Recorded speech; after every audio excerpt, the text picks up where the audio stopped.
మీ business ఏదైనా మీ ఊర్లో promotion చేయాలంటే అది సుమన్ టీవీతోనే సాధ్యం. ఇప్పుడే సంప్రదించండి. వసత్వం మమ జిహ్వాగ్రే విద్యాప్రదాభవ వ్యాసాయ విష్ణురూపాయ వ్యాసరూపాయ విష్ణువే నమో వై బ్రహ్మనిధయే వాదిష్టాయ నమో నమః నారాయణం నమస్కృత్య నరం చైవ నరోత్తమో దేవీం సరస్వతిం వ్యాసం తతో జయముదీరయేత్ పవనాశన పీఠాయ గౌతమీ తీరవాసినే శ్రీమద్ధర్మపురీశాయ రేణుసింహాయ తే నమః రేణుసింహాయ తే నమః. ఆస్తిక మహాశయులందరికీ గణపతి చవితి శుభాకాంక్షలు. ఆ వనసిద్ధి వినాయకుడి యొక్క శుభాశిస్సులు అందరిపైన ఎల్లవేళలా ప్రసరించాలని కోరుతూ గణపతి చతుర్థి సందర్భంగా విధిగా శమంతకోపాఖ్యానం అనేటువంటి వృత్తాంతాన్ని మరి వినడం అనేటువంటిది మనకు ఒక సాంప్రదాయంగా వస్తున్నటువంటి విషయం. ఈ శమంతకోపాఖ్యానం గురించి ఇటు భాగవతంలోను అదే విధంగా విష్ణు పురాణంలో కూడా విశేషంగా చెప్పడం జరిగింది.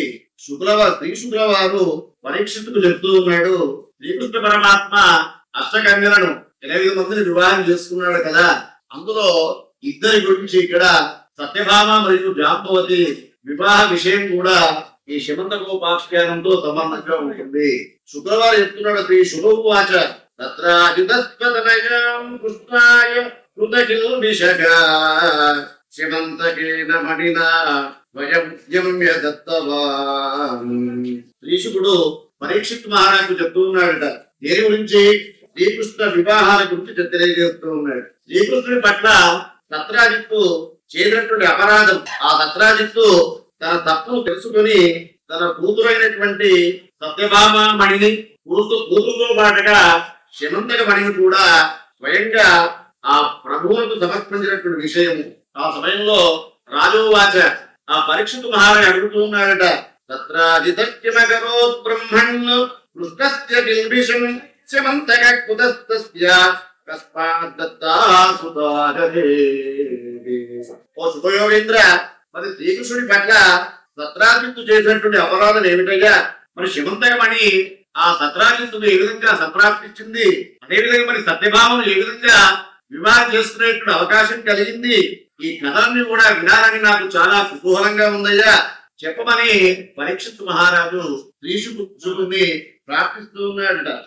ఆ సమయంలో శ్రీశుకౌవాచ ఆసీతత్రజితూర్యో భక్తస్య పరమస్సఖా ప్రీతస్తస్మై మణిం ప్రాదాత్ యత్తుష్టం శమంతకం. శ్రీశుకుల వారు చెప్తున్నాడు, యదువంశంలో సత్రాజిత్తు ప్రతేరుడు అనేటువంటి సోదరులు ఉన్నారు.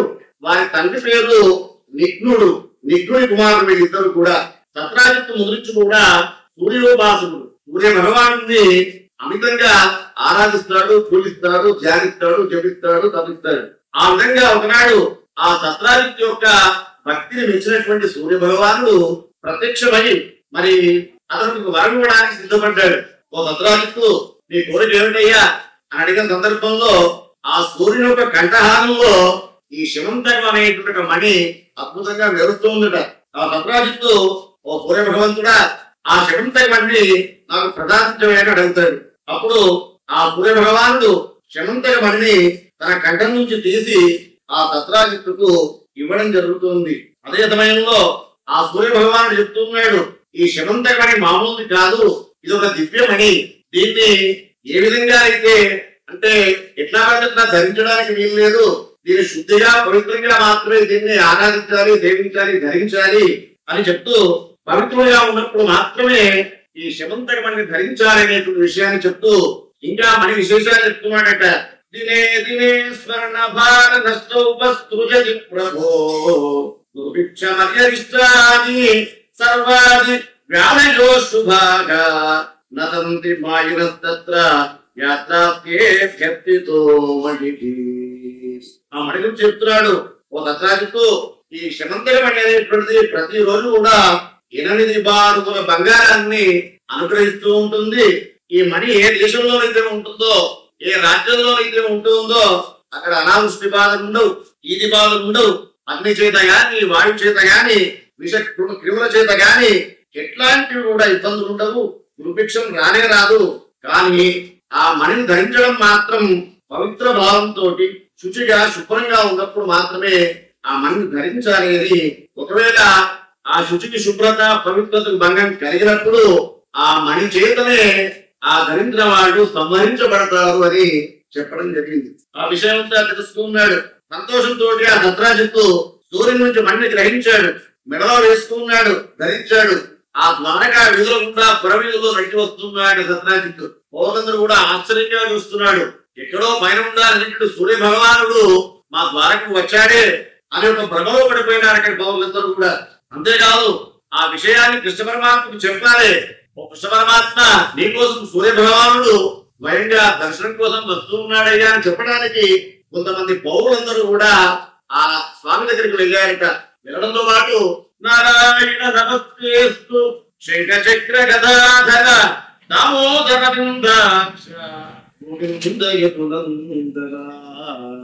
ఆ పౌరులందరూ కూడా వచ్చి ఆ కృష్ణ పరమాత్మ దర్శనం చేసుకుని స్వామి మీ కొరకు సూర్య భగవానుడే స్వయంగా మన ద్వారకు వచ్చాడు, ఆ వీధి కూడా వస్తూ ఉన్నాడని చెప్పడం జరిగిందట. అప్పుడు ఆ సమయంలో కృష్ణుడు అంతా తెలుసుకున్నాడు. ఓ పౌరులైనా ఆయన సూర్య భగవానుడు కాదు, మన ద్వారకు చెందినటువంటి సత్రాజిత్తే సూర్య భగవాన్ని ఆరాధించడంతో ఆ సూర్య భగవాను సందర్శించి అతనికి ఆ మణిని ప్రసాదించాడు.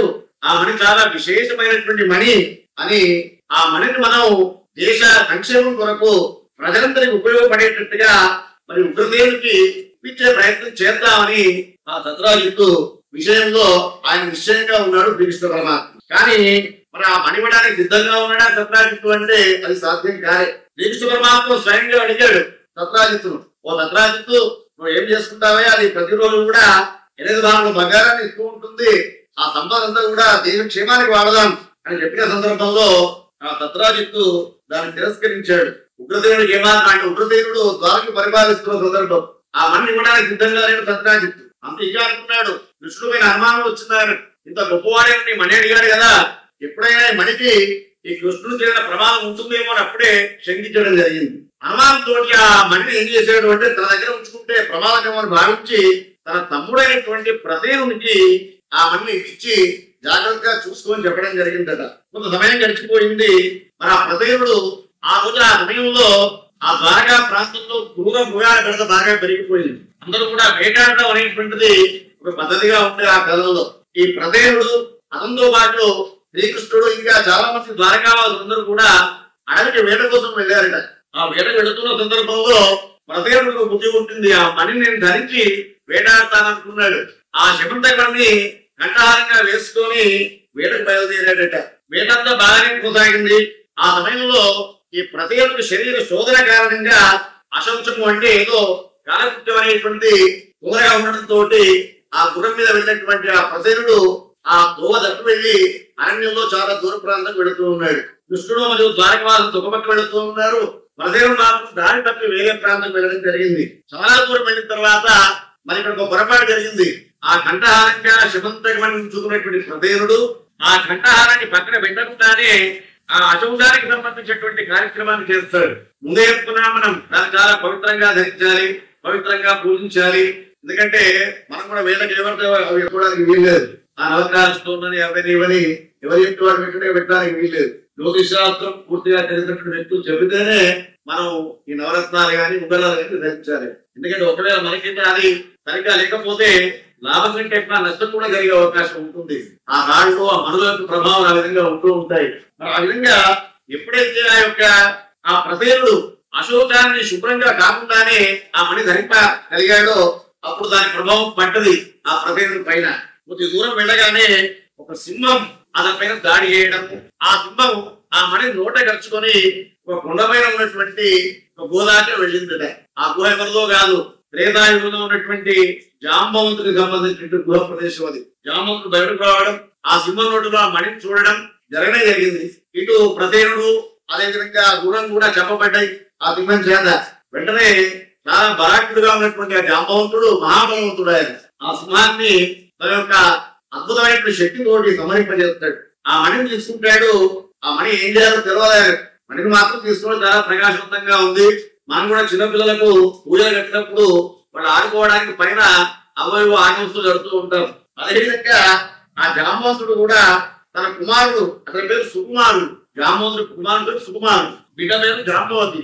ఆ సుకుమారుడు చిన్న పిల్లవాడికి ఆ తొట్టలో ఉండేటువంటి పిల్లవాడు. ఆ యొక్క శమంతక మణిని ఆ తొట్లకు వేలాడదీశాయట జాంబవంతుడు. ఎందుకంటే పిల్లవాడు ఆడుకుంటాడేమో నా ఉద్దేశంతో వేశాడు. మరి ఎప్పుడైతే ప్రతేవుడు అరణ్యానికి వెళ్ళడం, అతని వెంట కృష్ణుడు వెళ్ళడం, ఆనాడే మరి ఈ రోజు పద్ధతి భాద్రపద శుక్లపక్ష చవితి ప్రదోషం సమయం. ఆ ప్రదోష సమయంలోనే ప్రతేవుడు సంహరించబడడం. వారి కోసం, ఆ ప్రతేవుడి కోసం ఆ ద్వారకావాసుడు వారసుడు శ్రీకృష్ణుడు కూడా అంతా అరణ్యంలో గాలిస్తూ ఉన్నాడు, వెతుకుతూ ఉన్నాడు. ఆ వ్యక్తి సందర్భంలో శ్రీకృష్ణ పరమాత్మ ఆ చవితి దృష్టి లేదు, అంతా వ్యక్తులు ఆకాశం వైపు చూశాడు. చూడగానే బ్రహ్మాండంగా శుక్లపక్ష చవితి చంద్రబింబము శ్రీకృష్ణుడి యొక్క దృష్టిలో పడ్డది, కనబడ్డాడు. చీకట్లు బాగా ముదిరిపోయినాయి. ఇక లాభం లేదు, ఇతను ఎక్కడికో వెళ్ళాడు, దొరికేటట్టు లేదనుకున్నారు ఆ ద్వారకావాసులు. అదేవిధంగా శ్రీకృష్ణుడు కూడా తిరిగి ద్వారకా నగరానికి వచ్చేసి ఆ విధంగా ఉండడం జరిగింది. దీంతో పాటుగా ఆ శ్రీకృష్ణుడు రాలేదు. ఆ ద్వారకావాసులు ప్రయత్నం మాత్రం చేశారు, చంద్రుడిని మాత్రం చూశాడు. ఆయన ఆ నింద అనేటువంటిది ఆ త్వరలో ప్రారంభం కానుంది.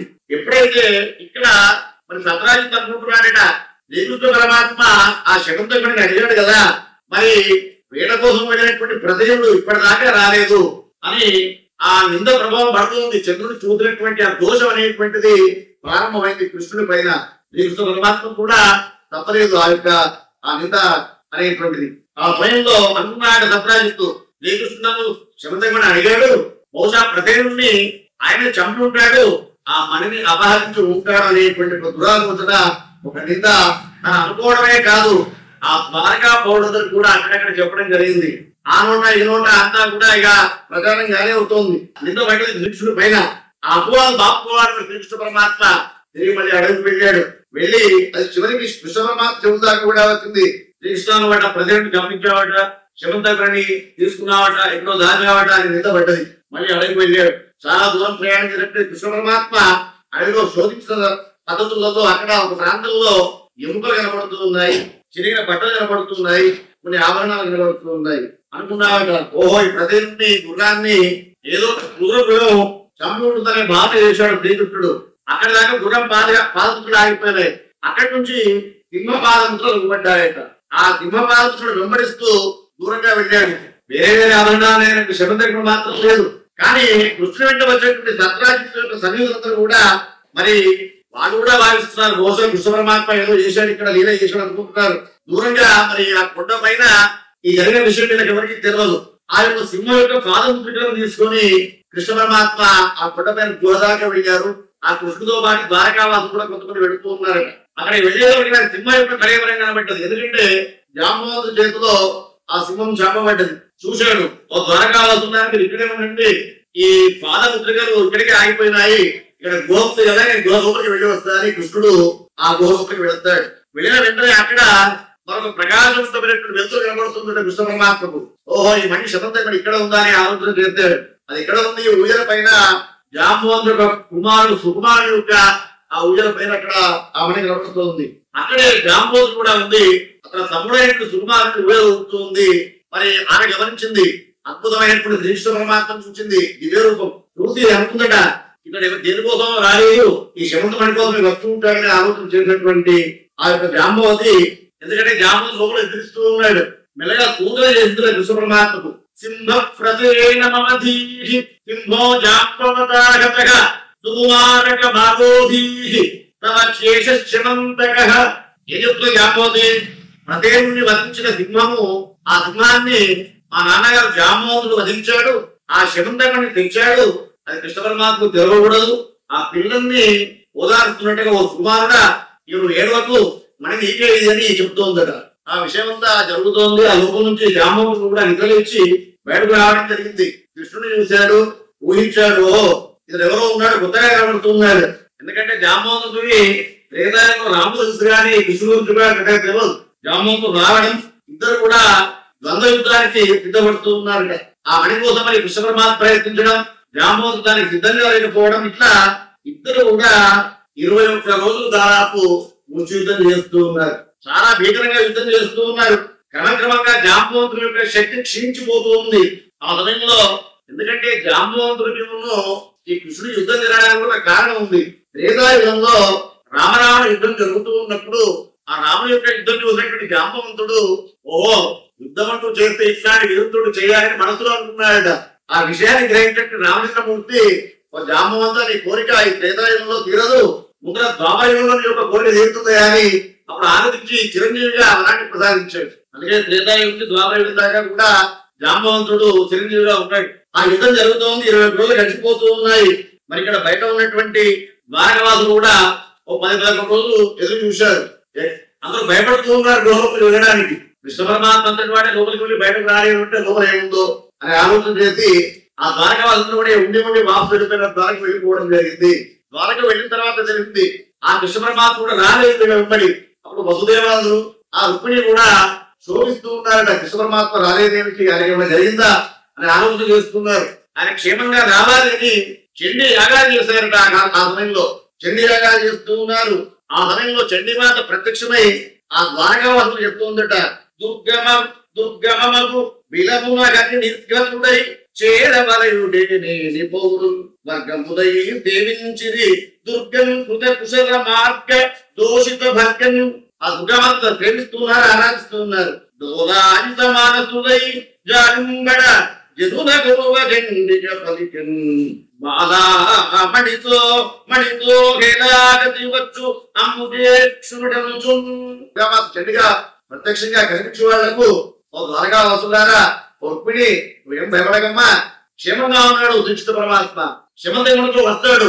ఒక శమంతమణి కాదు, జాంబోలు అనేటువంటి మణి కూడా అంటే ఇంకో వేరే మణి కూడా తీసుకొని వస్తాడు అని ద్వారకా వాసుకు చెప్పడం జరిగింది. అందరూ కూడా చాలా సంతోషించారు.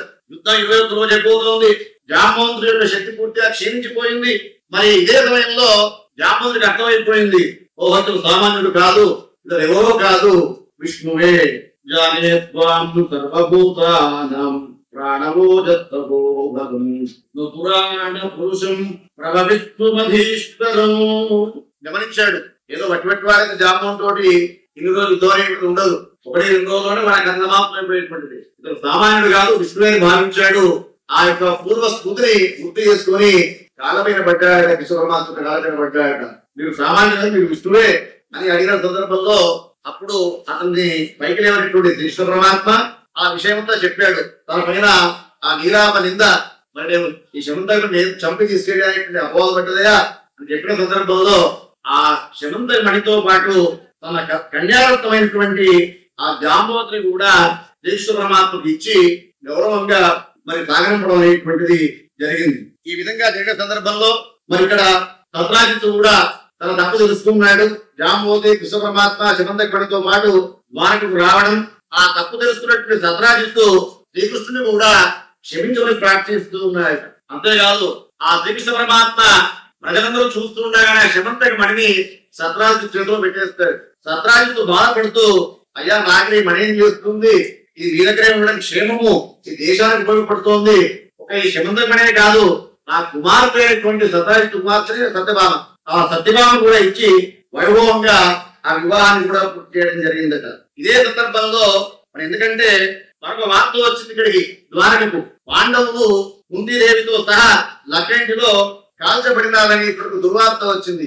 సుపరమాత్మ తెలుసు పాండవ కాలేదనే విషయం తెలుసు. కానీ ఆ ధృతరాష్ట్రుని యొక్క అతను అనునించాలి కాబట్టి ఒక మర్యాదగా బలరాముడు కూడా వెంబడిగా తీసుకొని రథం పైన ఆయన మరి ఆ విధంగా అక్కడికి వెళ్ళడం జరిగిందట.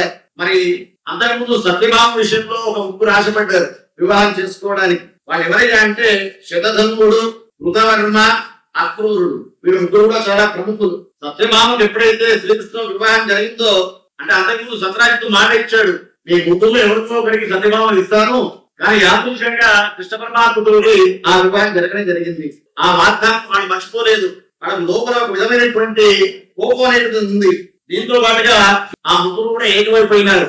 ఈ సత్రాజిత్తు సత్యభామను ఇస్తాడు మనకు, అదేవిధంగా ఈ యొక్క శమంతకుడిని కూడా శ్రీకృష్ణుడు వెళ్తాడా అన్న ఆలోచన చేసినటువంటి ఈ ముగ్గురు కూడా ఆ శమంతమని కోసమని సత్రాజిత్తు చంపడానికి సిద్ధపడ్డారు.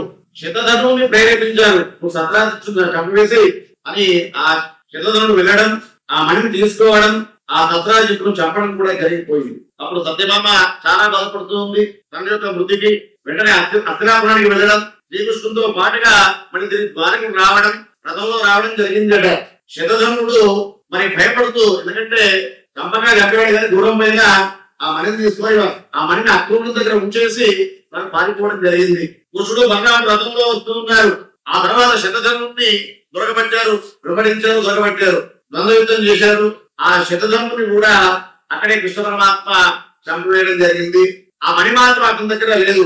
అంతేకాదు బాహ్య శౌచం లేక మణిని ధరించడానికి ప్రజలు వర్ణించాడు. అంత శౌచం లేక శ్రీకృష్ణుని అనుమానించడం చేత సత్రాజిత్తు కూడా మరణించడం జరిగింది. అంటే మణి కారణం అయిపోయింది. ఇక్కడ అతని చావుకు మణి అనేటువంటిది ఒక కారణంగా మారిపోయింది. ఎందుకంటే ఇదంతా ఆలోచించాడు అక్రూరుడు. ఆ మణిని తీసుకున్నాడు, కాశీ నగరానికి వెళ్ళాడు, విశ్వనాథం దగ్గర ఉన్నాడు. కాశీపట్నంకు చేరి ఆ అక్రూరుడు ప్రతిరోజు కూడా వచ్చేటువంటి 8 భాగాల యొక్క ఆ ద్రవ్యాన్నంతా కూడా అన్నదానము, ఆ కాశీలో పంచదారధర్మాలు చేస్తూ ఉన్నాడు, చక్కటి కార్యక్రమాలు చేస్తూ ఉన్నాడు. ఆ కాశీతప్పుడు ఎట్లా ఉందా అంటే అతివృష్టి లేదు, అనావృష్టి లేదు, ప్రశాంతంగా ఉంది, రోగ బాధలు లేవు. మరి ఆ విధంగా ఎప్పుడైతే జరిగిందో ఇక్కడ జాంబోదికి సత్యభామ కూడా అనుమానం వచ్చింది. అంటే శ్రీకృష్ణుని భర్తను కూడా అనుమానించే పరిస్థితి. నింద అనేటువంటి ఏ విధంగా పనిచేస్తున్నారు గమనించారు. ఇక్కడ భర్తను కూడా అనుమానిస్తూ ఉన్నారు వీళ్ళిద్దరు కూడా. ఎందుకంటే శ్రీకృష్ణుడు ఏదో మాయ చేశాడు. ఈ మణించినటువంటి కీర్తి ప్రతిష్టలు అటు జాంబవంతుడికి కానీ అదేవిధంగా ఇటు సత్రాజిత్తు గారు రాకుండా ఉండాలనే ఆలోచనతో ఏమో ఇదంతా జరుగుతుందనేటువంటి ఒక నిందను వాళ్ళు కూడా మనసులో పెట్టుకున్నారు కృష్ణుడి పైన. చివరగా ఇదంతా కూడా కృష్ణ పరమాత్మ ఆలోచించాడు. భాద్రపద శుక్ల చవితి నాడు ఈ ప్రతయంతి అడుగు వెళ్ళినప్పుడు చంద్రుడిని చూడంగానే ఇంత ఇబ్బందులు జరుగుతాయనేటువంటి ఆలోచన చేశాడు. ఎందుకంటే చంద్రుడి మీద శాపాన్ని ఎందుకు ఇచ్చాడు గణపతి అంటే, శశివర్ణుడు అనేటువంటి పేరు గల మహాగణపతి అన్ని లోకాలు తిరుగుతూ చంద్రలోకానికి వెళ్ళాడట.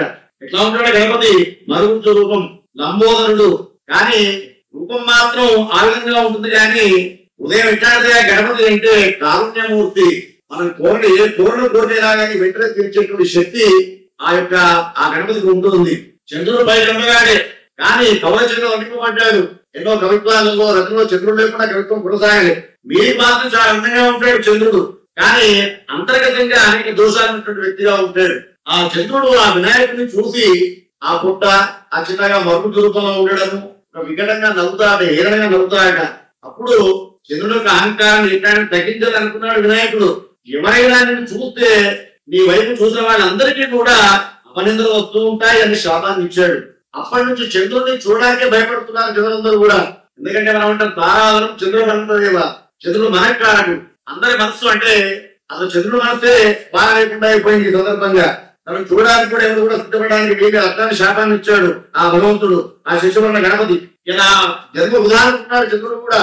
ఆకాశంలో ఉండలేక తను ఎక్కడి నుంచి వచ్చినటువంటి క్షీరధారంలో వెళ్ళిపోయినాడు చంద్రుడు. మరి చంద్రకాంతి లేకుండా కూడా, చంద్రకళ లేకుండా కూడా ప్రకృతి శోభిల్లదు కాబట్టి ఓషధులను కూడా భరించడం లేదు. ప్రజలకు కూడా ఆహారం లేకుండా అయిపోయింది. దేవతలు ఋషులందరూ కూడా బ్రహ్మగారి దగ్గరికి వెళ్ళారు. అయ్యా మరి గణపతి చంద్రుడికి విధంగా శాపాన్ని ఇచ్చాడు. ఎందుకంటే మరి ఆ యొక్క శాపం చేత చంద్రుడి యొక్క కళలు లేవు, అందరి మనసులు బాగా ఉండడం లేదు అని ప్రార్థించారట. అప్పుడు గణపతి ఒక ఆనంద ఇచ్చాడు. భాద్రపద శుక్ల చవితి నాడు నక్తవ్రత మొదలింపాలి. పగంధవులు ఉపవాసం చేసి విఘ్నేశ్వరుడు పూజ గావించి ఆ మోదకాలు ఉండ్రాళ్ళు అతనికి నైవేద్యంగా ఇచ్చిన పండ్లు కుడుములు ప్రత్యేకించి ఈ గణపతి దోస పండు అంటే బాగా ప్రీతి అట. వెలగ పండు, దోస పండు లాంటివి నైవేద్యంగా ఇస్తూ ఉండాలి. ఆ విధంగా చంద్రుడు కూడా ఈ గణపతి వ్రతాన్ని పూర్తి చేస్తూ ఉన్నాడు, తన దోషాన్ని పోగొట్టుకోవడానికి. ఆ విధంగా వినాయకుడికి అనుగ్రహాన్ని పొందాడు. ఎంత అనుగ్రహం పొందినప్పటికీ కూడా శాపం యొక్క ప్రభావం తొందరగా ఉండాల్సిందే. అంతటా మరి మాతృభాష చవిత్రాడు ఒక మినహాయింపు ఇచ్చాడు. సంవత్సరం అంతా ఉండడానికి చూస్తే దోషం లేదుగా, ఒక భాద్రపద చవితి గణపతి చవితి ఆ రోజు మాత్రము నేను చూస్తే ఎంతటి వారికైనా ఈ నీలాప నిందలు అనేటువంటి పడతాయి అని. అయినప్పటికీ దానికి కూడా మినహాయించాడు. మళ్ళీ ఒకవేళ తెలుసు తెలుగుతో తప్పకుండా చూసిన సందర్భంలో ఈ శమంత ఉపాఖ్యానం అనేటువంటి ఒక యుద్ధాంతాన్ని ఎవరైతే వింటూ ఉంటారో దాని ద్వారా వారి దోషం అనేటువంటి తొలగిపోతూ ఉంటుంది. ఈ శమంత ఉపాఖ్యానం విన్న వాళ్లకు ఎట్లాంటి నీలాప నిందలు ఆ గణపతి శాపం అనేటువంటిది కూడా ఏది కూడా అటకుండా ఉంటుందని చెప్పడం జరిగింది. ఈ విధంగా మరి కృష్ణ పరమాత్మ చాలా అంత గొప్పవానికి కూడా ఇబ్బంది. వాస్తవంగా ఈ సత్యభామ రుక్మిణి వివాహం విషయంలో చాలా కష్టపడ్డాడు. అడవి పోవడం, ఆ సత్రాజిత్తు ఒక పక్క నింద ప్రతిమా రుక్మిణి నింద అన్ని కూడా అనుభవించిన కృష్ణ పరమాత్మ మనందరికీ కూడా ఆయన ఆరోగ్య ఐశ్వర్యాలు భోగవాక్యాల నుంచి సదా అందరూ కూడా కాపాడేదని ఆ వరద ప్రార్థిస్తూ ఓం తత్సత్.